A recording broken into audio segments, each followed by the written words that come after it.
Alors, on va faire 3 colonnes de texte dans la page ici, puis on mettra un gros titre sur le dessus. Il y a 2 manières de faire des colonnes de texte dans InDesign. On va voir les 2. Les 2 sont valables. Il y a la manière tabloïd qu'on ne voit pas maintenant, et puis il y a l'autre manière qui consiste à faire des colonnes dans les blocs. Je le montre parce que forcément, quand vous allez utiliser des templates, quand vous allez recevoir des documents déjà faits, la personne qui a fait le document va utiliser une ou l'autre méthode. Quand c'est imprimé, on ne voit pas quelle méthode a été utilisée. C'est juste une manière de faire les colonnes de texte.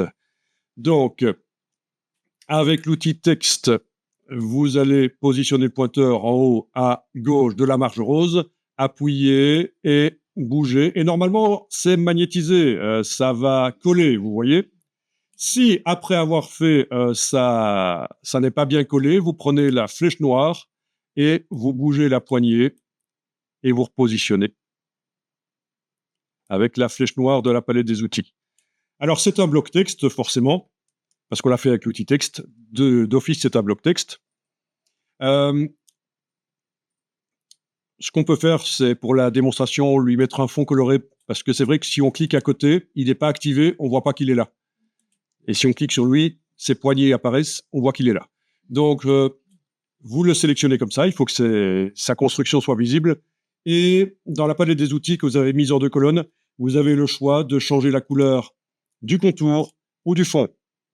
Et dans le cas d'un bloc texte, on a même le choix de changer la couleur du bloc ou du texte à l'intérieur. Donc, vous êtes maintenant, c'est ce qu'il faut avec la case de fond à l'avant-plan et ceci enclenché.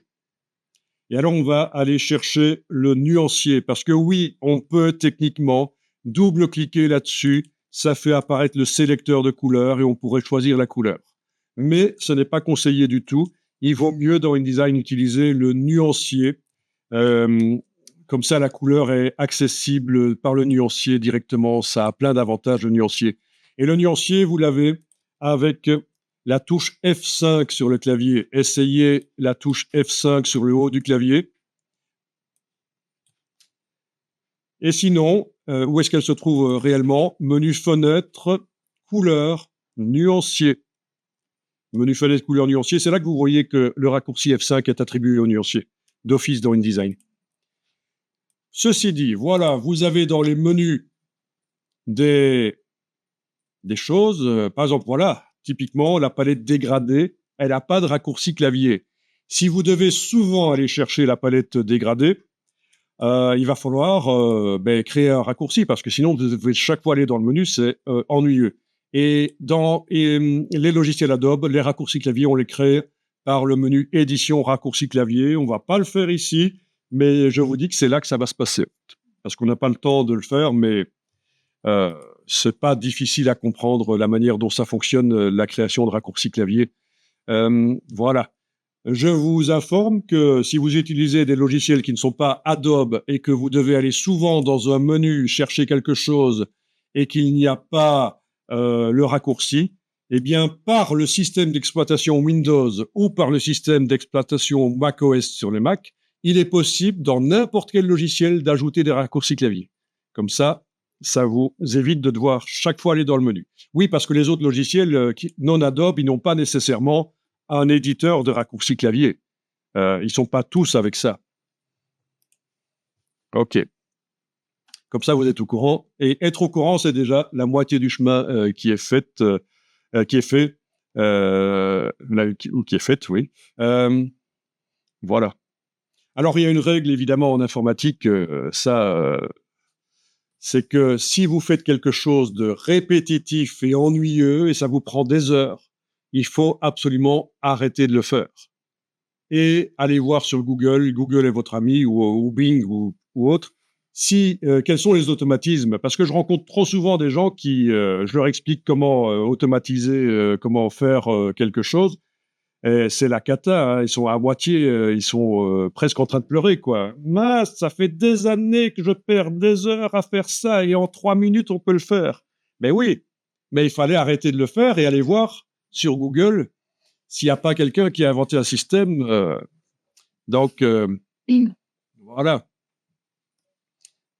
Ça paraît idiot, mais c'est comme ça.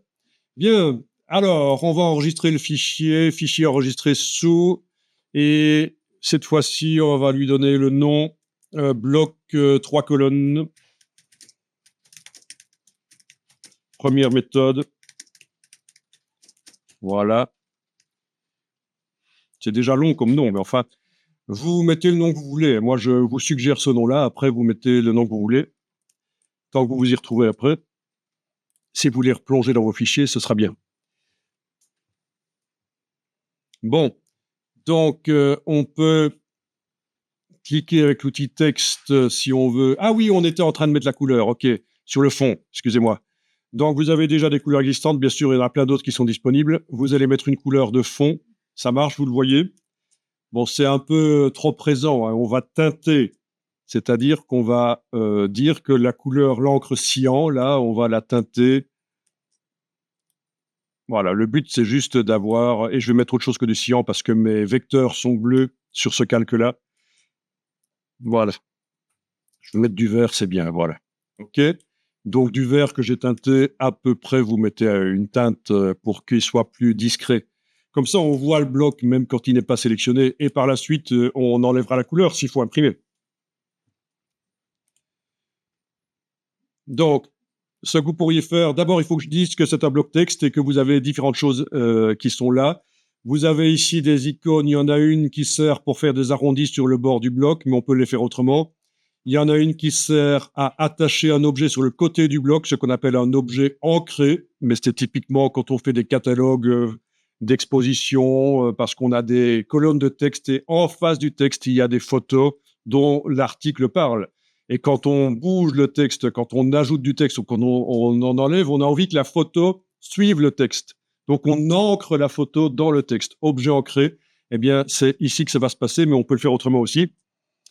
Vous avez ici la porte d'entrée du texte et la porte de sortie de l'autre côté. Ça sert quand on chaîne des blocs d'une page à l'autre, ou sur la même page, on peut avoir le texte qui coule d'une page à l'autre, d'un bloc à l'autre.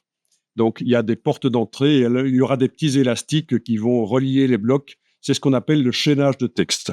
Bon, mais ça, pour l'instant, on ne s'en occupe pas. Et puis, vous avez aussi les options ici, OpenType, qui permettent d'accéder rapidement à certaines fonctionnalités des polices les plus évoluées qui existent, la technologie de police de caractère la plus évoluée qui existe, OpenType, mais on ne va pas l'utiliser non plus.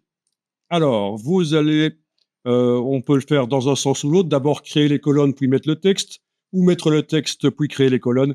On va mettre le texte et puis on créera les colonnes à l'intérieur du bloc. Alors, vous prenez l'outil texte et vous cliquez et vous devriez avoir le curseur qui clignote.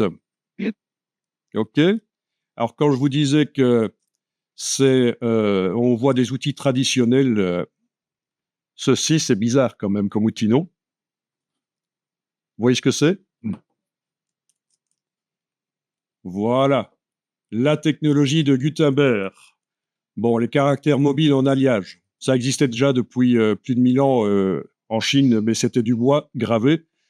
Et donc, ce que le typographe utilise pour faire la ligne de texte avec ses caractères mobiles, c'est ce qu'on appelle un composteur, et c'est ça, en fait, qu'on voit, c'est cette chose-là qu'on voit plus ou moins quand on est dans InDesign et qu'on a cette icône-là, en fait. Comme ça, vous êtes au courant.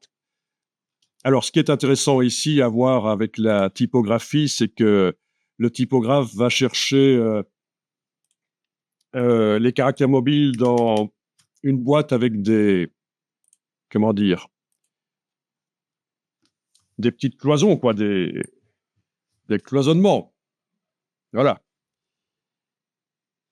Et vous avez les majuscules sur le dessus et les minuscules sur le dessous. Donc, vous avez ce qu'on appelle les hauts de casse et les bas de casse. Casse, c'est le mot ancien français pour dire caisse. Donc, c'est logique, hein, le typographe qui va choisir, qui va composer avec sa caisse typographique, mais il utilise souvent des minuscules, et donc pour faire moins de gestes, les minuscules sont dans le bas. Donc, c'est ce qu'on appelle les bas de casse. Ça vous dit quelque chose, le terme bas de casse? Vous saviez à quoi ça correspondait? Non? Ben voilà, vous savez comme ça. Bas de casse, c'est le bas de la caisse, et les hauts de casse, c'est les majuscules. Là où il faut faire le plus grand geste, et comme on n'en a pas besoin souvent, on le met au-dessus. Voilà. OK. Alors, vous allez faire un clic droit, remplir avec le texte de substitution. Alors, je vous ai mis au téléchargement, en fait, des textes, des vrais textes en français et en anglais. On les verra plus tard, mais là, on peut continuer avec un peu de texte faux latin, si vous voulez. Ça peut se modifier, hein. Le texte, lorem ipsum, on pourrait mettre un autre texte quand on fait remplir avec le texte de substitution, c'est autre chose qui arrive, mais on va dire c'est bon comme ça. Bien, donc là, ça a rempli au maximum le bloc. OK. Moi, ici, pour la démonstration, je vais souvent enregistrer sous un autre nom, mais vous n'êtes pas obligé d'enregistrer autant que moi. C'est parce que après, je vais vous fournir mes fichiers et vous pourrez les revoir si vous voulez. Donc, je vais enregistrer plus que je ne ferai dans la vraie vie. Je vous disais, un nom long, je suis obligé d'utiliser la flèche qui va vers le bas. Ici, en fait, la flèche qui va vers le bas pour aller modifier la fin du nom. Flèche vers le haut, c'est le début. Flèche vers le bas, c'est la fin. Voilà, petite astuce. Voilà. Alors, on va faire des colonnes. Et ça se fait dans le menu Objet, Options de bloc de texte. Et vous avez le raccourci CTRL-B. Voilà, CTRL-B. Alors moi, sur le Mac, c'est Commande B. Et en fait, c'est une différence entre Mac et PC. Chaque fois qu'on veut faire un raccourci sur le PC et que c'est la touche contrôle sur le PC, ben sur le Mac, je suis obligé d'utiliser la touche commande à la place. Donc, commande B sur le Mac, contrôle B sur le PC, c'est comme ça que ça marche. Voilà.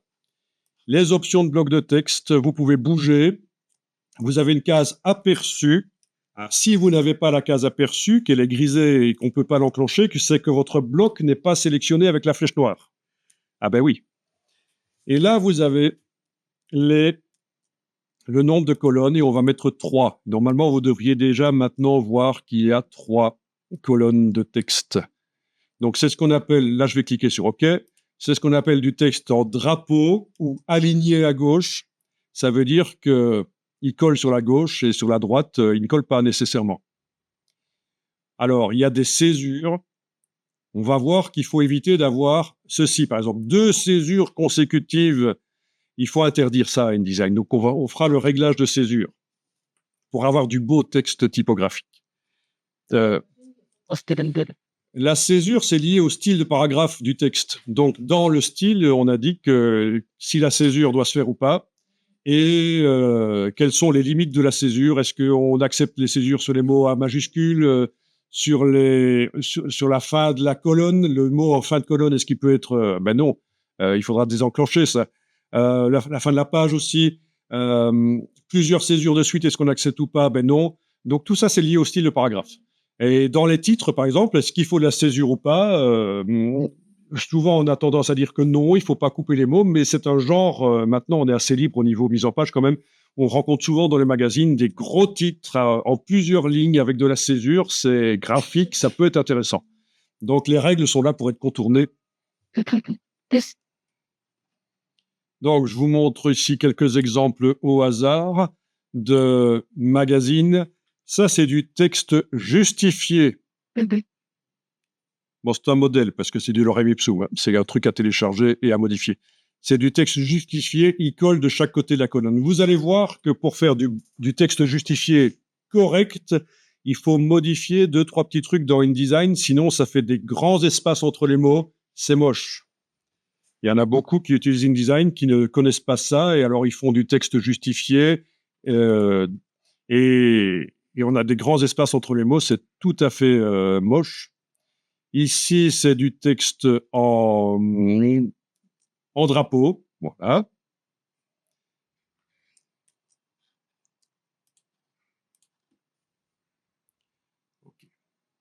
Donc, des magazines, du texte. Ah, ben voilà, du texte mal réglé. Vous avez des grands espaces entre les mots, vous voyez? C'est moche, hein. Ça, c'est dommage, parce que il suffit d'aller dans InDesign et en moins de 3 minutes, c'est réglé le problème. Mais si on ne sait pas que ça existe, on ne sait pas le faire.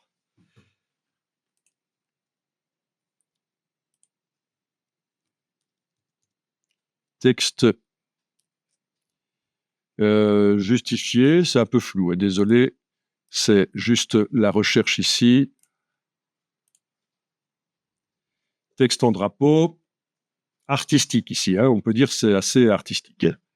Comme mise en page, oui, les mises en page créatives, ça existe. Hein. Quand on est dans le domaine de la culture, on peut tout à fait faire des mises en page créatives. Alors, la question qu'on pourrait se poser, c'est que faire? Est-ce qu'on fait du texte qui colle seulement sur la gauche, donc du texte en drapeau, ou aligné à gauche, c'est la même chose, ou est-ce qu'il faut qu'il colle de chaque côté? Alors, à votre avis, vous avez une idée? Pour une publication? Voilà du texte justifié. Hein? Bon, je vous explique. Anciennement, le texte justifié, on le réservait pour des choses rigoureuses, des choses pas loisirs. Hein. Donc, un magazine loisir, c'était en drapeau. Systématiquement, c'était du texte en drapeau. Un magazine plutôt loisir. Et il se trouve que les Américains, depuis très longtemps, eux, faisaient des magazines avec du texte justifié. Et la mode est arrivée en Europe et maintenant, vous avez des magazines avec le texte justifié. De plus en plus. Mais ça, c'était vraiment rare avant, du texte justifié dans les années 80. Oui, avant les années 50, des magazines des années 50, parce que, et même avant, et parce qu'il y avait des raisons techniques que ce soit justifié. Mais à un certain moment, on a fait du texte en drapeau et ceci, c'était assez rare.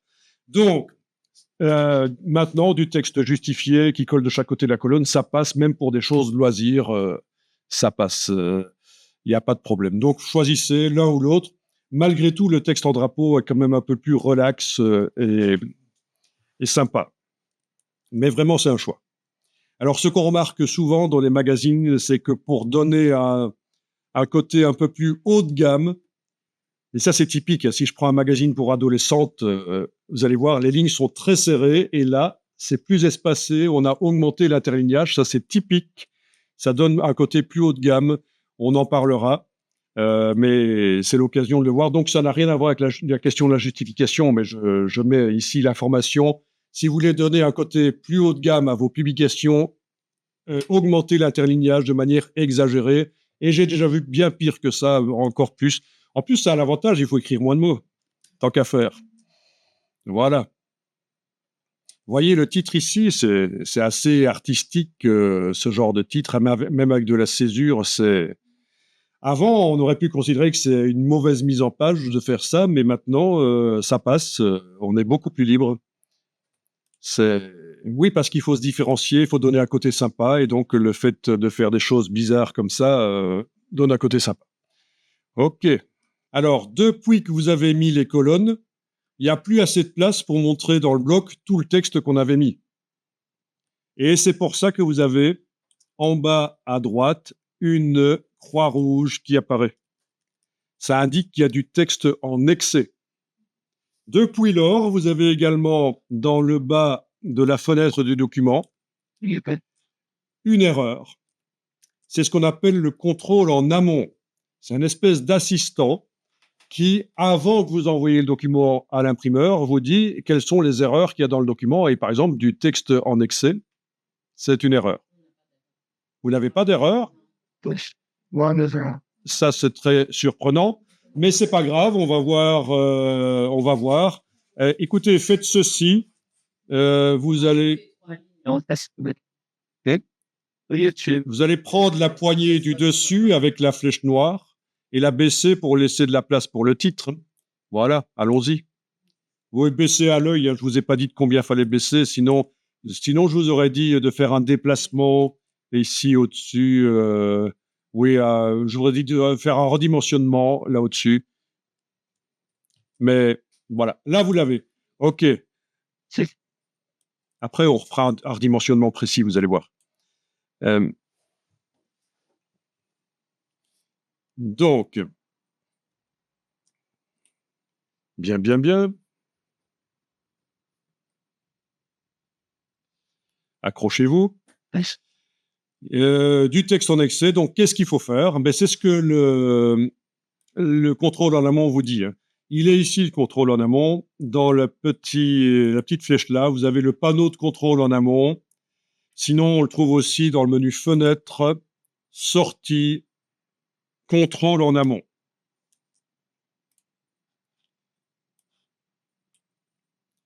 Et alors, il vous dit, tiens, il y a une erreur du texte en excès dans un bloc de texte qui est sur la page 1. Ceci, c'est un hyperlien. Si vous avez plein de pages, un document avec plein de pages et plein d'erreurs, vous pourrez naviguer vers l'erreur en cliquant sur le numéro de la page ici. Et alors, il vous dit ici, information, texte en excès, voilà. Il y a 1038 caractères en excès chez moi. Chez vous, c'est différent, évidemment. Comment réparer? Soit de vous redimensionner le bloc de texte, ça veut dire l'agrandir, soit de vous modifier le texte pour l'ajuster au bloc, ça veut dire faire une police de caractère plus petite, ou un attrignage plus petit, soit de vous ajouter des blocs et vous les liez, vous faites du chaînage de texte, donc un bloc sur la page d'après, et on fait couler le texte de la première page vers la page d'après. À propos de couler le texte, vous allez voir qu'il existe en fait deux grands types de documents dans InDesign. Les documents en flux continu, qu'on utilise notamment pour faire des catalogues d'exposition, des rapports d'entreprise et des catalogues de type magazine avec une grille modulaire où c'est plus manuel. En fait, le texte coule moins d'une page à l'autre. Il y a vraiment ces deux grandes tendances. Ça dépend de ce qu'on veut faire. Est-ce qu'on fait une brochure ou est-ce qu'on fait un rapport d'entreprise? C'est deux approches différentes. Le flux continu pour les rapports d'entreprise, les longs textes, les mémoires universitaires, etc. Et la grille modulaire pour les magazines. Et donc, voilà, on ne va pas le faire ici pour l'instant. On ne va pas créer un autre bloc et faire couler dedans. On va dire, OK, c'est bon. Il y a du texte qui n'est pas visible. La fin de l'article ici n'est pas visible. Le contenu d'un bloc, on appelle ça un article, en fait, dans InDesign. Et si c'est chaîné avec d'autres blocs, tous les blocs qui sont chaînés ensemble, c'est un article. Si j'ai un bloc supplémentaire qui n'a rien à voir, qui n'est pas relié aux autres, il n'est pas chaîné, c'est un autre article. Donc, c'est le terme dans InDesign article. OK, donc voyons ça. Et un truc qui va être intéressant, c'est le panneau information. Menu fenêtre, information.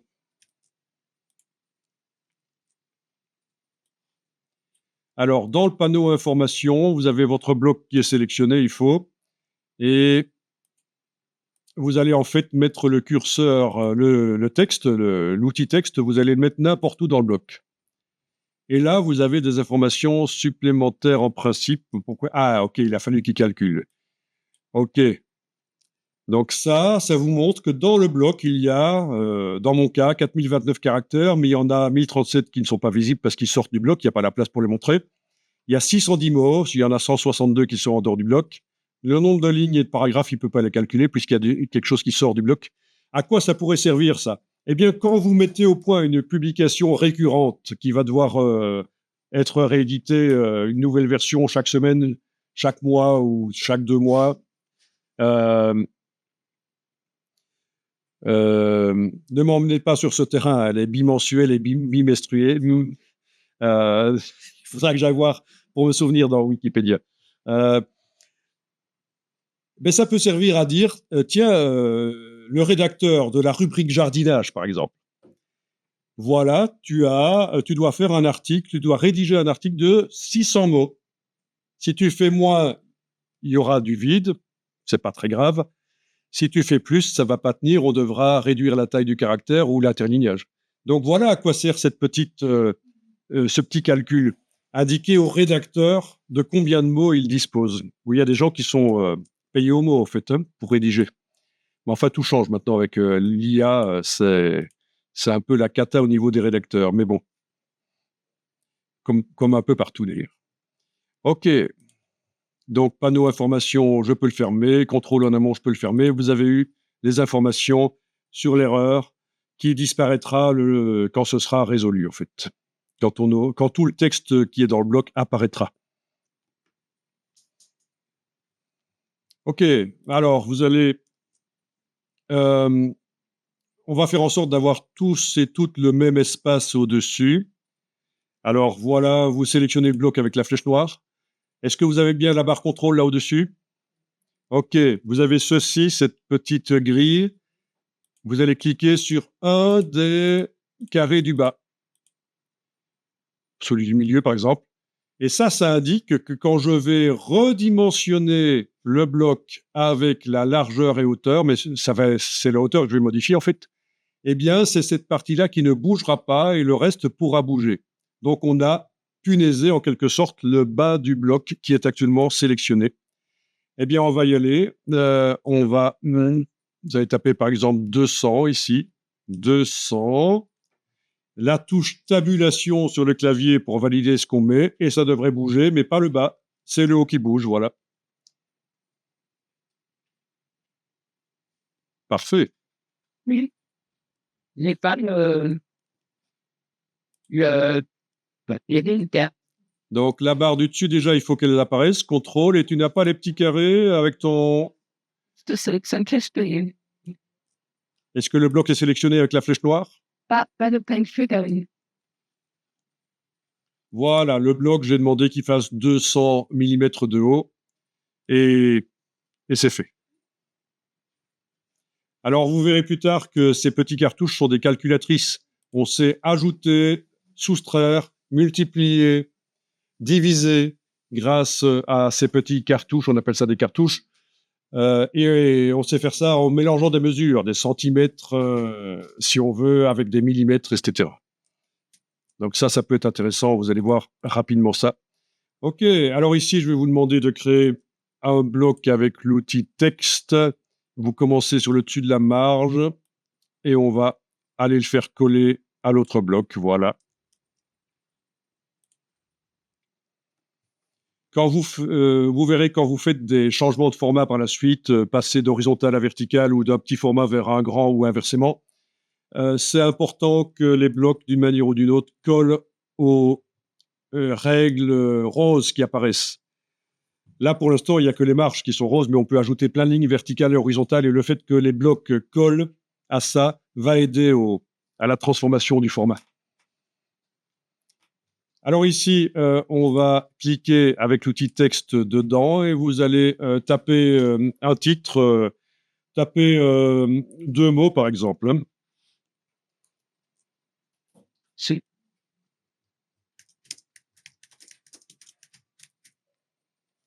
Voilà. Vous tapez. Ouais, j'ai fait une faute d'orthographe. C'est malin. Voilà, c'est corrigé. Que dire? Il n'y a pas de correcteur grammatical dans InDesign. Donc, tu as posé la question tout à l'heure, est-ce qu'on peut mettre Antidote? Oui, on peut mettre Antidote dans InDesign en tant que module. Si on a une licence Antidote, elle est valable pour son mail, d'autres logiciels Word, par exemple, InDesign. Ici, j'ai un autre correcteur orthographique grammatical qui est installé, c'est Prolexis. Qui lui fait l'analyse orthographique. C'est le Prolexis complet en fait, mais je ne vais plus renouveler la licence parce qu'ils sont passés en paiement mensuel et ça m'ennuie. C'était une licence perpétuelle, ils ont perdu un client. Voilà. Donc c'est correction du français, de l'anglais, correction typographique. Si vous n'avez pas les connaissances en typographie, ça peut être très intéressant, notamment avec Antidote, le logiciel Antidote ou Prolexis dans ce cas-ci, de faire passer ça sur votre document et ça vous corrige les erreurs typographiques. Voilà. Et pour les choses, il faut analyse de style. Oui, Prolexis fait aussi l'analyse de contexte, de fréquence, etc. Par exemple, si on fait des erreurs de français, il va le dire. Hein. Par exemple, si la phrase « Les deux jumeaux Igor et Grishka Bogdanov ». Bon, il y a 4 erreurs dans cette phrase. Il y a Igor, Grishka et Bogdanov. Ça, c'est les 3 premières erreurs. Mais l'erreur, c'est de dire les deux jumeaux. Hein? Les deux jumeaux. Les deux jumeaux. On dit jamais les deux jumeaux. On dit les jumeaux parce qu'ils sont toujours deux, les jumeaux. Voilà. C'est une petite blague sur Igor et Grishka, paix à leur âme. Mais personne ne connaît, sans doute. Ah, vous connaissez? Ah, mais vous êtes des vieux, c'est pas possible. Non, tout le monde connaît. C'est ça. OK. Alors, oui, ça fait ça. Je ne conseille pas Prolexis. Déjà, avant qu'il passe en abonnement mensuel, je conseillais pas parce que ça coûtait 600 €, je pense, ce truc. C'est très complet. Donc, Antidote est vraiment moins cher et c'est équivalent, hein. Donc, Prolexis, c'est français. Antidote, c'est québécois. Et alors, la question qu'on me pose toujours, et si c'est québécois, est-ce que ça analyse bien le français? Québécois sont meilleurs. Mais oui, ils sont encore plus à cheval sur le français que les Français, hein. Donc, oui, évidemment. Donc, Antidote, Ouais. installable et accessible dans InDesign, parce que sinon, InDesign ne fait que la correction orthographique, pas grammaticale, et pas typographique, et pas les contextes, etc. Les styles, comme tu disais.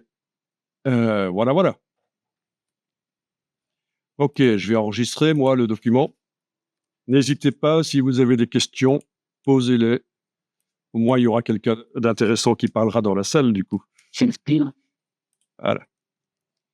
Donc, on va faire apparaître la palette caractères, même si il y a des choses qui apparaissent dans la barre contrôle du dessus, ça peut être intéressant. Donc, menu texte, caractères, CTRL-T sur le PC. Votre bloc du dessus est sélectionné. Quand un bloc ne contient pas plusieurs styles de texte, un titre et un paragraphe, par exemple, quand il ne contient pas plusieurs styles, on peut le sélectionner avec la flèche noire et modifier, télécommander le texte à l'intérieur avec la palette caractères. Si un bloc contient plusieurs styles, il faudra aller mettre le curseur texte sur les paragraphes, dans le paragraphe, que ne fût-ce que cliquer et que le curseur clignote dans le paragraphe pour indiquer qu'est-ce que vous modifiez. Ou il faudra sélectionner le texte. Tout ça dépend si on utilise la palette caractère ou paragraphe. Vous voyez, donc ici, il n'y a pas plusieurs styles, donc je vais y aller avec flèche noire et sélectionner le bloc avec la flèche noire, voilà. Donc vous allez pouvoir augmenter la taille ici. Ça se modifie bien sûr par ici aussi, ou on modifie directement ici, ou alors avec la touche Shift, la touche majuscule, on passe de 10 en 10.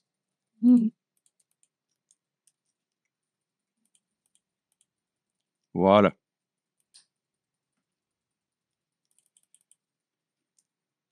OK, vous avez ici l'interlignage, mais vous n'avez qu'une seule ligne de texte, donc pour l'instant, l'interlignage, on ne le voit pas.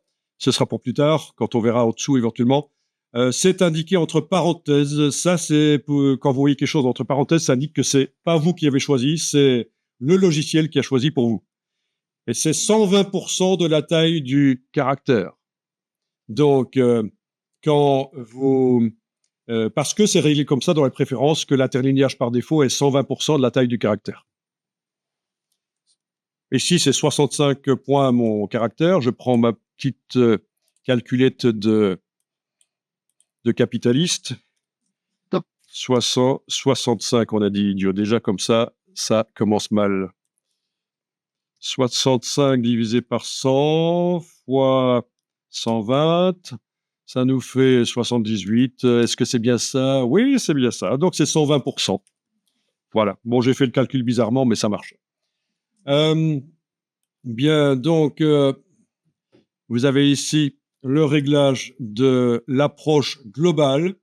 Vous pouvez modifier ça si vous voulez.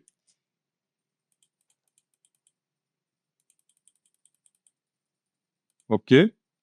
L'approche globale des espaces.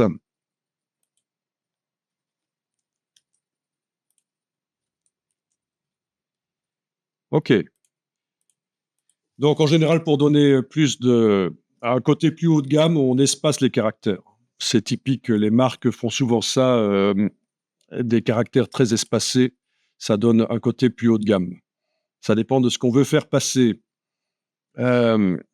Oui, parce que parfois, je vous ai dit, utiliser du vide dans la mise en page, c'est intéressant pour donner un côté haut de gamme. Mais à l'inverse, on a parfois envie de donner un côté bas de gamme à notre publication.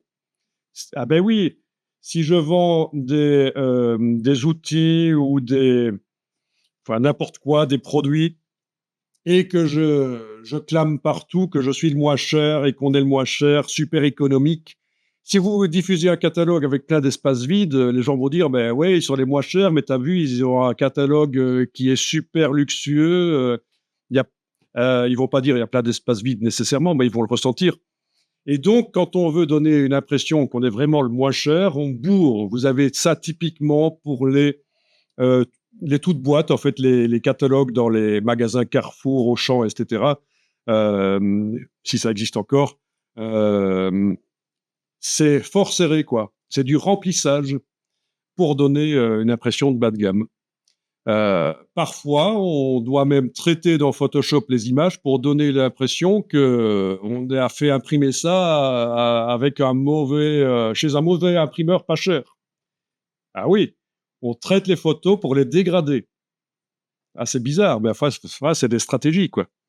Il faut être cohérent dans sa communication, quoi. Je suis le moins cher, donc je vais pas faire un catalogue. Il faut qu'il ait l'air pourri, mon catalogue. Il faut qu'il informe, mais faut qu'il n'ait pas l'air d'avoir coûté cher. Sinon, les gens se disent qu'on fait du bénéfice et que c'est là-dedans, dans le catalogue, que ça part. Euh, donc, toujours adapté à la cible. OK, donc, bien, bien, bien. Que dire de plus?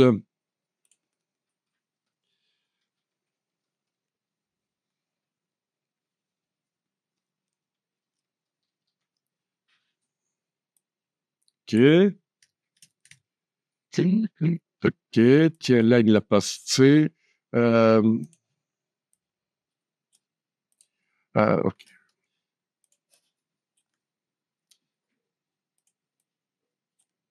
va faire comme ça. OK, je vais sélectionner ça, diminuer. Voilà. Donc là, j'ai fait un mot avec un F et un I qui se suivent. C'est ce qu'on appelle une ligature quand on voit ce genre de choses. Vous n'avez peut-être pas un mot comme ça, j'ai dû le taper, moi je n'avais pas prévu au départ. Ça peut être dérangeant et c'est enclenché d'office. Donc, quand on sélectionne ça par le menu de la palette caractères, on peut dire qu'on ne veut pas les ligatures. Voilà. Et on a donc le I qui est séparé du F. Voilà. Alors, c'est quoi les ligatures? D'où ça vient? Mais c'est parce qu'en fait, les imprimeurs qui font des caractères mobiles, et là, je vais rechercher éventuellement, si je retrouve, voilà, qui font des caractères mobiles, les lettres très étroites comme le F et le I, c'était difficile pour eux de les mettre, c'est trop étroit. Donc, ils ont fait des caractères spéciaux avec le F et le I. Voilà, et c'est de là que ça vient, les ligatures, encore aujourd'hui, dans les logiciels, même si on n'est pas au caractère mobile du tout. Hein. Maintenant, on peut faire ce qu'on veut, c'est impression offset, impression numérique, vous mettez les choses comme vous voulez, il n'y a pas de contraintes techniques dans la typographie, en fait. Hein. Toutes les règles de typographie sont pour la lisibilité maintenant. Elles ne sont pas liées à une contrainte technique. Depuis les années 50, depuis l'invention de la presse offset, on peut mettre les caractères comme on veut sur la page, les positionner comme on veut. Vous voyez ce que je veux dire? C'est plus les caractères mobiles ou voilà. Donc, on a enlevé les ligatures. Si je dois faire des titres comme ça à plusieurs endroits du magazine ou de la publication, je ferai un style de paragraphe qui va intégrer les caractéristiques du caractère, le fait qu'il n'y a pas de ligature. OK, ça marche. Alors, entre le caractère mobile et l'impression offset, vous avez eu ces horreurs. Non, c'est pas une horreur du tout. Ça a révolutionné le monde. C'est ce qu'on appelle une linotype ou une monotype. C'est-à-dire que, au lieu de devoir assembler les caractères mobiles à la main, on tapait sur le clavier et ça sortait une ligne de plan fondu et on assemblait des lignes dans ce cas-là. Ça a révolutionné parce que ça a permis de créer des livres pour moins cher. Donc ça a une influence sur sur la course du monde, ce genre de machine qui a existé à peu près entre 1880 et 1960. on avait encore, et ça existe encore maintenant, de rares imprimeurs qui utilisent ça. Bon, dans des musées. Dans des musées, vous avez des imprimeurs qui font des démos de ces machines-là, très complexes et intelligentes, ces machines-là. C'est vraiment un truc précis et intelligent. Euh, et encore, vous avez des gens aussi qui font des publications, des cartons d'invitation avec ces machines-là. Pourquoi? Ben parce que quand on imprime avec des caractères mobiles ou avec des lignes de plomb comme ça fondues, les caractères écrasent le papier, et ça écrase les fibres, ça vous dit quelque chose, hein. Et il y a les gens de la haute société font toujours appel pour leurs invitations de mariage et d'événements à ces technologies-là. Ils veulent que ça fasse ancien et comme ça. Ceci dit, entre-temps, il y a des technologies nouvelles qui sont apparues et qui peuvent simuler l'écrasement des fibres autrement. Mais c'est bizarre, mais ça reste encore pour certaines choses. Voilà, des clubs de bridge ou des choses comme ça. Dès qu'on veut que ce soit un peu haut de gamme, mais ça disparaît de plus en plus quand même. Voilà. Comme ça, vous avez une petite historique des techniques d'impression entre les caractères mobiles, la lignotype, puis l'offset qui permettent tout. C'est des plaques photographiques et donc le positionnement des caractères, c'est comme on veut. Il n'y a plus de limite. Donc tout ça, la typographie maintenant dans les logiciels, c'est juste pour la lisibilité. OK. Est-ce que ça marche? Vous arrivez à zoomer bien sur votre travail? Il ne faut pas être avec le truc comme ça, hein, ça, parce que j'en vois souvent. Et alors, ils sont penchés sur l'écran à 10 centimètres en train de regarder. Je dis, mais pourquoi tu zoomerais pas? OK. Alors, il y a des problèmes dans le titre. Il y a des problèmes. Est-ce que vous voyez typographiquement, qu'est-ce qu'il y aurait comme problème dans ce titre? Pour quelqu'un qui est habitué, ça se voit tout de suite.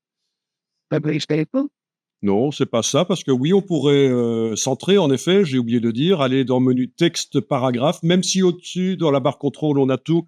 Je vais quand même aller montrer dans les palettes où ça se trouve, hein. Menu texte, paragraphe. Voilà, vous avez la palette paragraphe avec notamment le centrage. Voilà. L'alignement à gauche. À droite, ce sera plus rare, mais pour des titres, ça peut se faire. Le centrage. Et puis, vous avez le texte justifié, sauf la dernière ligne. Celui-ci, vous n'allez vraiment pas l'utiliser souvent. C'est quand on veut faire un truc solennel, un menu, justifié et la dernière ligne centrée. Ça non plus. Ça, vous allez vraiment jamais utiliser. Ou alors, il faut me le dire si vous avez un usage. Justifier la dernière ligne justifiée, ça peut être ennuyeux parce que s'il n'y a qu'un seul mot sur la dernière ligne, il va s'étendre. Ça va être moche. Donc, en général, ce qu'on utilise le plus, c'est aligner à gauche, centré. Mais pour des titres, hein, ne faites pas ça sur des grands paragraphes, hein. Ça, c'est typique. Les gens qui n'y connaissent rien en mise en page, ils centrent les paragraphes. C'est moche. Aligner à droite pour les titres et justifier, sauf la dernière ligne, qui est alignée à gauche. Voilà, ça, c'est vraiment les 4 que vous allez utiliser. OK, donc là, centré. Voilà. Non, quand je disais qu'il y a un problème avec ceci, c'est un problème de trou entre les caractères, entre certaines paires de caractères, P-A-I-R-E, paires de caractères, il y a des espaces trop grands, et entre certaines paires, peut-être des espaces trop petits. C'est-à-dire que c'est un réglage qu'on appelle métrique. Ça ne tient pas compte du contexte. La lettre O ici, ça ne tient pas compte qu'à côté d'elle, il y a une lettre avec un caractère avec du rond, et que l'espace est peut-être trop grand. Donc, c'est vraiment un réglage à l'arrache, métrique. Eh bien, ça, c'est super important dans les logiciels Adobe. Vous devez utiliser une fonctionnalité qui va modifier les espaces entre chaque paire de caractères de manière à ce que les mots fassent davantage bloc, qu'il y ait moins de trous. Alors, peut-être que les mots que vous avez tapés, vous ne voyez pas de trous. Mais moi, j'en vois. Par exemple, ici, entre le B et le O, ça me paraît trop grand. Voilà. Entre le D et le E, peut-être aussi. Donc ça, il faut le sentir. Mais heureusement, vous ne devez pas être graphiste et sentir ça, parce que vous allez juste, en ayant le bloc là sélectionné, passer ici de métrique à optique. Regardez ce qui se passe sur vos caractères. Voilà. Il a recalculé. Il a recalculé les espaces. Et donc, je vous conseille, à moins que vous ayez une bonne raison de ne pas le faire, mais c'est très rare, c'est vraiment marginal, c'est rare quand on ne doit pas faire ça, mais faites ça. Quand vous faites du texte dans Adobe, toujours enclencher l'approche de paire, P-A-I-R-E, optique. Et ça se combine évidemment avec l'approche globale que vous auriez réglée par ailleurs, si vous voulez.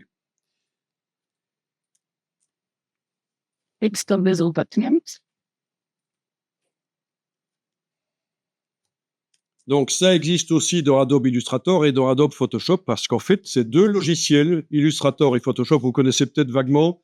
Illustrator pour faire du graphisme, des choses graphiques, des illustrations, des icônes. Photoshop pour faire des retouches photos, des trucages photos. Ils ont aussi ça, parce qu'en fait, dans ces deux logiciels, Illustrator et Photoshop, c'est le moteur typographique de InDesign qui a été intégré. Donc, si quelqu'un vous dit que la typographie, c'est pas bon dans Illustrator et Photoshop, c'est faux, puisque c'est le système de InDesign qui est intégré dans ces deux logiciels, mais bien sûr pas pour faire des documents à plusieurs pages. Ils sont pas prévus pour ça. Mais typographiquement, vous avez la même qualité. Alors, si quelqu'un vous dit que dans Photoshop, il faut jamais faire de texte parce que c'est flou, c'est faux. Il suffit de savoir qu'il faut enregistrer au format Photoshop PDF et dans le PDF, le texte que vous avez fait dans Photoshop, il est net. Petite parenthèse, si jamais vous allez dans ces logiciels un jour. Donc souvent, on entend des bêtises, mais c'est des choses qui étaient vraies à une certaine époque et les choses ont évolué et ce n'est plus vrai. Il y a des nuances. Donc les personnes qui vous disent des bêtises, c'est pas nécessairement qu'elles sont complètement à côté de la plaque, c'est peut-être qu'elles sont 10, 20, 30 ans en retard, quoi. Ou 40 ou 50. Parce que leurs profs, hein, il y a 10 ou 20 ans, leurs profs leur ont raconté des choses qu'eux-mêmes, peut-être, leurs profs leur avaient racontées, donc c'est un petit problème. La mise à jour des connaissances. Je mets à jour mes connaissances tout le temps, tous les pros mettent à jour leurs connaissances tout le temps, et maintenant avec l'IA, ça n'arrête pas de changer, c'est la folie, c'est quasiment tous les jours maintenant que ça change. Avant, c'était toutes les semaines, maintenant c'est tous les jours qu'il y a des nouveautés. On n'arrive pas à suivre, c'est la cata. Ok, donc on y va. Prenez l'outil texte, mettez le curseur entre deux caractères où vous pensez que l'espace est encore trop petit ou trop grand. Par exemple, ici, je vais mettre entre le O et le N pour réduire l'espace, et là, je vais le mettre entre le F et le I pour peut-être agrandir un peu l'espace. Donc, ce qu'on est en train de faire ici, bien sûr, vous n'êtes pas chaque fois obligé de le faire, c'est juste si vous voulez, pour un grand titre, que la typographie soit nickel, ne fût-ce qu'appliquer l'approche optique, c'est déjà pas mal. Voilà, vous avez le curseur qui clignote, avec la palette de caractères, vous allez pouvoir modifier ça. Alors, vous voyez, dans mon cas, entre parenthèses, moins 31, ça veut dire que c'est le calcul de l'approche optique qui a créé cette valeur. Mais dès que je modifie, les parenthèses s'en vont, et voilà. Et il faut modifier à l'œil. Je vais maintenant me mettre entre le F et le I. J'augmente dans ce cas-là. Et là aussi, il m'a mis à 20 entre parenthèses, mais quand j'augmente, ça change. Ah oui. Ah tiens. Dans cette version-ci, il va de 10 en 10, ce qui est très bien, mais si je voulais que ça... chez vous, quand vous changez, ça va de 10 en 10 aussi? Ok. Mais il y avait une astuce, en fait. Il y avait une astuce. Ah oui, quand on fait majuscule, c'est de 25 en 25. Et si je veux que ce soit de 1 en 1, ok, il faudra que je le tape, je pense.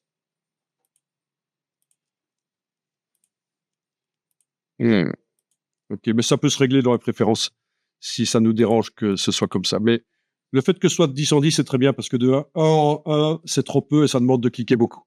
Voilà, donc vous avez vu la typographie, l'approche optique, super important. Bien sûr, ça s'applique aussi sur des longs textes. Vous pouvez sélectionner le bloc d'en bas avec la flèche noire et enclencher, à la place de métrique, enclencher optique. Et ça va améliorer le texte. Mais on y reviendra. On y reviendra. Parce que je vais vous montrer comment faire des paragraphes qui sont agréables à lire. Alors, il faut se méfier de l'écran parce que ça a tendance à rendre les choses un peu floues. Donc, quand vous mettez au point un document, la typographie, la police utilisée, la taille, l'interlignage, tous les réglages, il faut le sortir sur une imprimante laser noir et blanc, pas une jet d'encre, parce que ça rend flou, une laser noir et blanc, donc une photocopieuse reliée à l'ordinateur, ça marche. Et vous vérifiez, est-ce que le texte que vous comptez imprimer, est-ce qu'il est agréable à lire ou est-ce que ça vibre? Parce que bizarrement, du texte, par exemple, si on le met un peu plus petit, il est plus agréable à lire que du texte plus grand. Bon, il se passe ceci, les caractères, c'est plein de petits détails. Votre œil, la rétine, elle a une capacité à voir les détails et c'est ce qu'on appelle la résolution analytique de la rétine. Et il se trouve que parfois ça entre en conflit, ça fait des moirages. Donc bizarrement, il faut vraiment tester sur papier. Moi, j'ai un ami qui est typographe, qui est enseignant en typographie dans une grande école, un master en 5 ans à Bruxelles.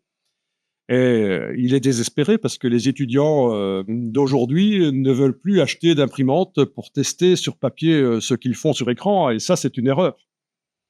Ils ne voient pas bien ce que ça va réellement donner sur l'écran. Pourtant, ça coûte entre 50 et 100 euros une imprimante laser noir et blanc. C'est pas la mer à boire. Mais voilà, c'est comme ça. Les choses évoluent. Ok, avez-vous des questions? Ouais. Ok, alors on va centrer le titre dans le bloc. Alors oui, on pourrait jouer sur les poignées du bloc pour le positionner, mais on va voir comment on peut centrer un texte dans son bloc. Donc il est centré horizontalement là, mais c'est centré verticalement qu'on va faire maintenant.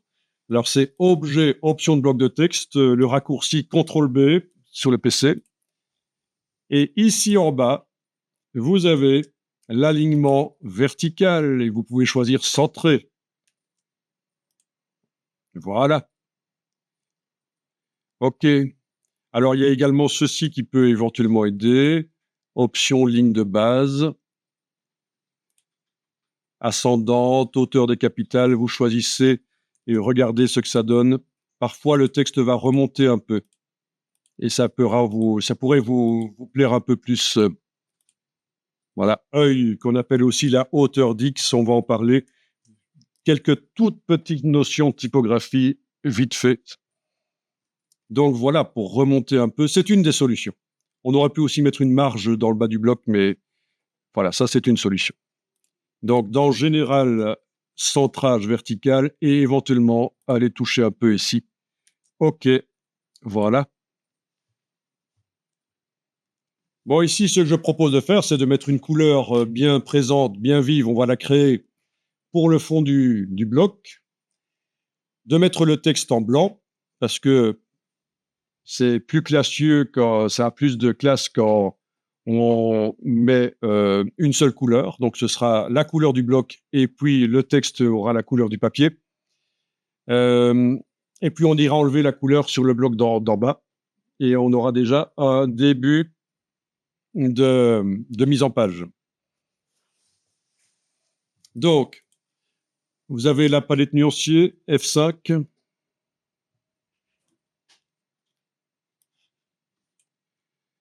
Le bloc est sélectionné. On est en train de modifier le fond, pas le contour, mais c'est le fond du bloc. Vous allez demander de créer une couleur dans le nuancier avec le petit menu pancake ici. Oui, on appelle ça le menu pancake, c'est pour rigoler. Attention ici, je vous dis tout de suite, ceci, vous n'attribuez jamais ça à du texte. Sinon, quand vous allez imprimer chez un imprimeur, toutes les encres vont se superposer pour faire votre texte. Il va y avoir l'encre jaune, magenta, cyan, noir. Ça va être 400% d'encre au même endroit pour faire votre texte. Et ça va pas sécher. Les feuilles vont se salir les unes des autres quand elles sortent de la presse et qu'elles s'empilent. c'est une erreur de débutant de croire que repérage, c'est du noir. Non, c'est toutes les encres, en fait. C'est ce qu'on utilise pour les traits de coupe, notamment. Donc, dans ce cas-ci, on modifie la couleur de fond du bloc. Donc, nouvelle couleur dans le menu Pancake. Voilà. Et alors, vous avez les quantités d'encre ici. Donc, c'est là que si vous avez une charte graphique à respecter, vous allez pouvoir indiquer les pourcentages. Oui. Bon, il y aurait beaucoup à dire sur les chartes graphiques qui sont parfois un peu mal faites par des gens qui ne comprennent pas trop la technique. Alors, ils vous donnent des pourcentages, mais c'est foireux. Ben, enfin, globalement, ça reste quand même la même couleur. Et alors, si vous voulez, vous avez la possibilité, à la place de CMJN, d'aller chercher RVB. Et ça, c'est très intéressant si votre finalité est également l'écran, pas seulement l'impression, ou uniquement l'écran, encore mieux. Vous pouvez faire du RVB dans InDesign. Quand le PDF que vous allez donner à l'imprimeur, au moment où vous allez le créer, il faudra le convertir en CMJN. Le CMJN que l'imprimeur vous aura indiqué. Il va vous donner la norme CMJN. Mais donc, c'est pas du tout idiot, même pour un document qui sera imprimé, de faire en RVB. À l'impression, vous aurez quelque chose qui ressemblera plus à ça, parce que la presse de l'imprimeur, elle n'est pas très performante. Mais au moins, à l'affichage, sur écran, vous aurez la couleur que vous avez réellement choisie en RVB. Et alors, si vous imprimez des bâches ou des posters sur des imprimantes jet d'encre, le RVB, c'est l'idéal. Parce que l'imprimante jet d'encre, elle est capable de faire plus que ce que l'imprimeur peut faire. Donc, vous aurez quelque chose qui va s'approcher de la couleur telle qu'on la voit sur l'écran. Donc, envoyer pour l'impression de bâches ou de posters sur des imprimantes jet d'encre, envoyer du RVB. Alors, un PDF RVB, c'est beaucoup mieux. Donc, quand on parle d'imprimante jet d'encre, tout le monde imagine sa petite imprimante chez lui, comme ça, ce genre-là. Mais en réalité, il y a des imprimantes grand format qui peuvent imprimer des bâches avec des rouleaux. Voilà. Donc ça coûte. Ça s'achète en leasing, éventuellement.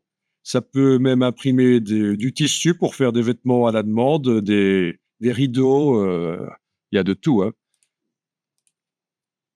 Oui, parce que le personnalisé, maintenant, c'est de plus en plus intéressant, hein, que les gens fassent leur propre motif de vêtements ou de rideaux ou de quoi que ce soit, ou de canapé, je ne sais pas. Donc, à la pièce, c'est pas seulement du papier, c'est évidemment aussi de l'autocollant, etc. Mais vous connaissez sans doute ce genre d'imprimante jet d'encre large.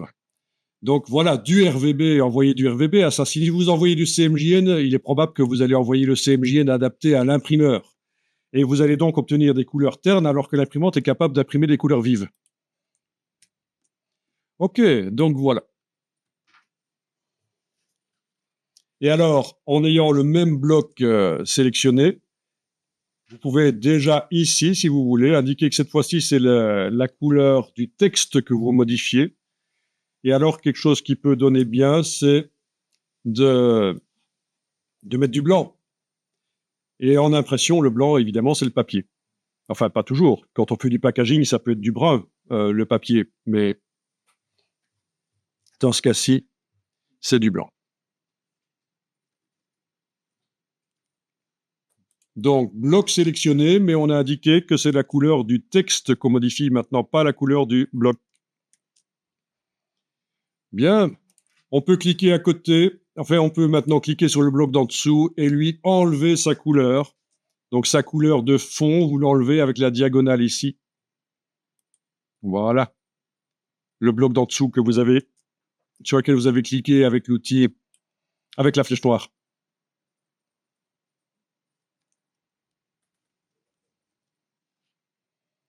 Le bloc d'en bas, il est sélectionné. Faites CTRL B, donc c'est objet, option de bloc de texte. Et là, vous avez les marges intérieures. Donc, plutôt que de bouger le haut du bloc avec la flèche noire, vous pouvez très bien faire des marges.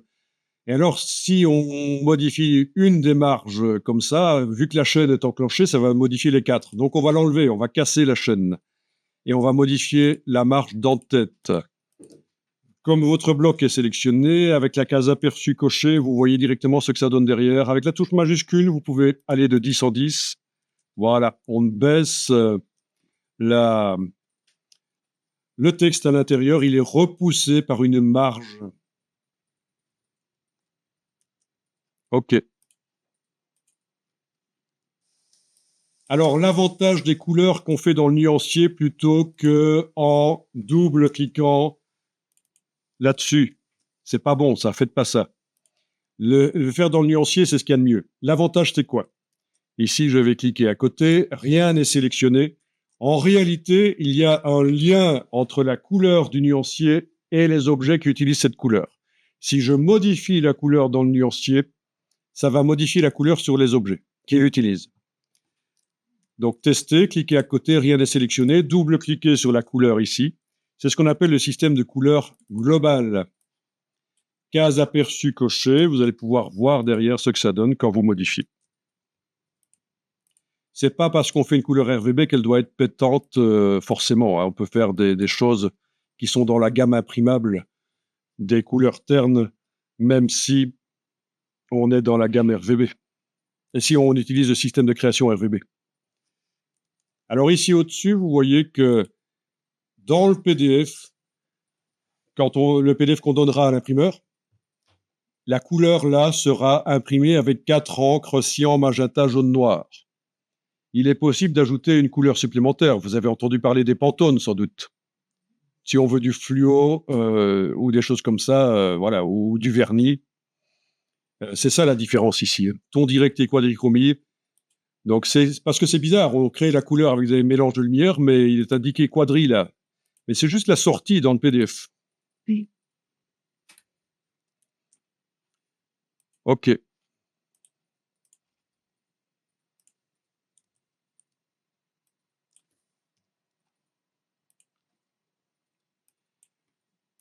Bon, par la suite, on viendra mettre des images là-dessus. Un sous-titre, enfin qu'on appelle titre de deuxième niveau, c'est le terme consacré.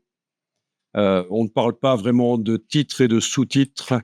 On parle de titre de premier niveau, deuxième niveau, troisième niveau. Et alors surtout, ne soulignez pas les titres, à moins que vous vouliez donner un côté scolaire. Ça fait quand même 40 ans qu'on ne souligne plus les titres. Hein. Montrer que c'est un titre, on le montre par le fait qu'il est plus grand, en couleurs différentes, quoi. On va mettre un titre qui va s'étendre sur 2 colonnes.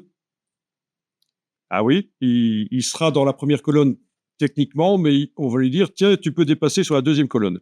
On mettra des images qui vont repousser le texte. Elles vont habiller le texte, elles vont repousser.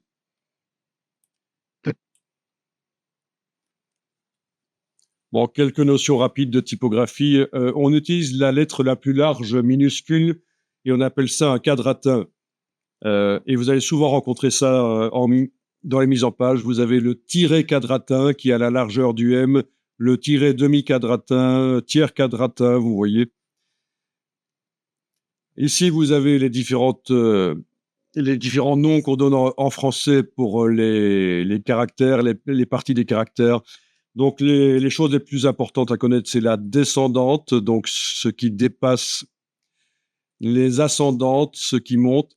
Et alors ici, les caractères qui n'ont pas d'ascendante ou de descendante, comme la lettre X, c'est ce qu'on appelle l'œil ou la hauteur d'X. Vous allez souvent rencontrer ça.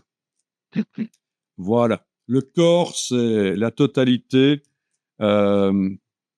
entre l'ascendante et la descendante, c'est le corps. Donc, je pense que là, il vous a mis un corps de 12 points dans InDesign. Si on regarde le bloc, la palette de caractères ici, c'est 12 points. Et alors, il vous a mis aussi 12 points de gouttière entre les colonnes. On peut le modifier, mais c'est comme ça. Il met 12 points, c'est en rapport avec le caractère.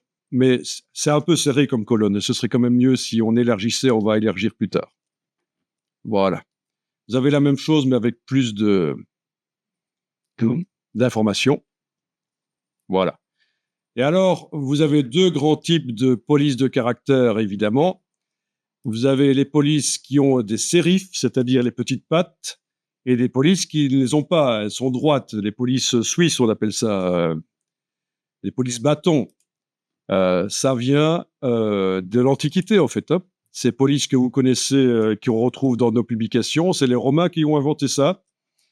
Je vais terminer avec ça, et puis on prend la pause de midi. Voilà, le roi François Ier a demandé à son typographe Garamond de normaliser, de régler un peu.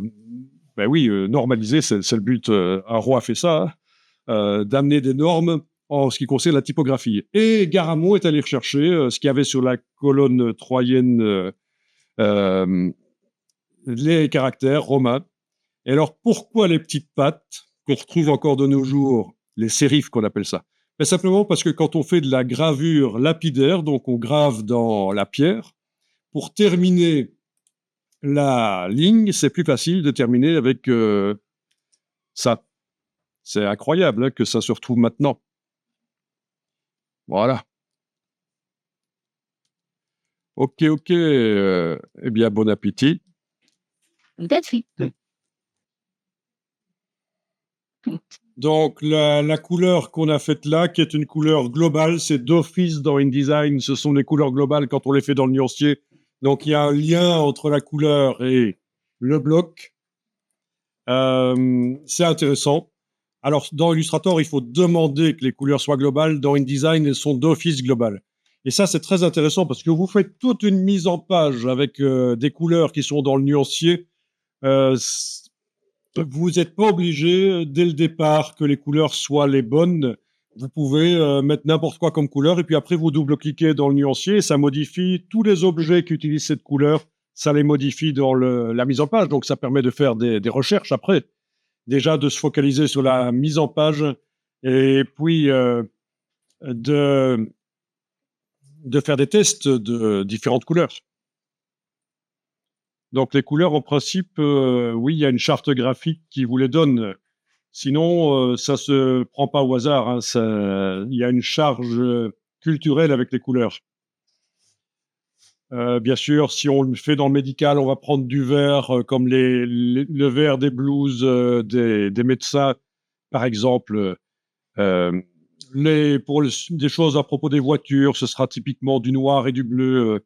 Donc ça, en fait, il faut se renseigner avant de faire une publication. Qu'est-ce que les gens ont l'habitude de voir comme publication à propos de ce sujet-là? Voilà, donc ça, c'est une des premières étapes avant de faire une publication, évidemment, c'est d'aller voir ce que la concurrence a déjà fait. Puis il va falloir s'inscrire dans la tendance. Ou alors vous êtes dans le disruptif complet, vous faites un truc complètement décalé. Ça, c'est une autre stratégie, mais normalement, il faut se mettre dans la tendance et se différencier en même temps. Donc c'est comme d'habitude la quadrature du cercle. Arriver à faire un truc et son contraire en même temps.